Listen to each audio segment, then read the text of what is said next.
Kalın bağırsak kanseri Türkiye'de 3. sıklıkta görülen kanser türlerindendir. Her yıl yaklaşık olarak 20 bin bireyimize bu kanser tanısı konulmakta.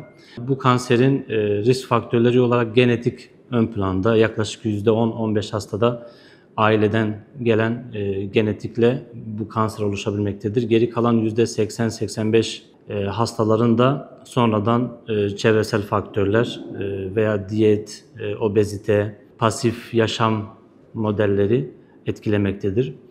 Bu kanserden korunmanın yolları olduğu kadar bu kansere tarama amaçlı yapılan testler de mevcuttur. Bu testlerin en önemlisi özellikle 50 yaşından sonra her bireyin toplum sağlığı merkezinde veya büyük hastanelerde gaytada gizli kan testi yaptırması önerilmektedir.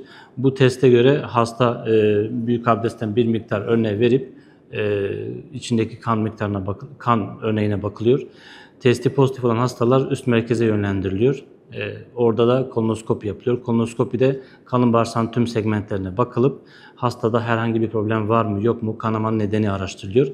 Eğer hastada et beni dediğimiz polipler mevcutsa bu hastalarda kolonoskopi esnasında polipektomi yapılıyor. Eğer et beni değil de kansere ilerleyen tümöral hücreler mevcutsa bunlardan örnek alıp patolojiye gönderiliyor. Patoloji sonucu kanser çıkan hastalarda ameliyata alınıyor. Bu kanserler evre 1, 2, 3 durumda iyi iken evre 4 durumunda kötü seyretmektedir.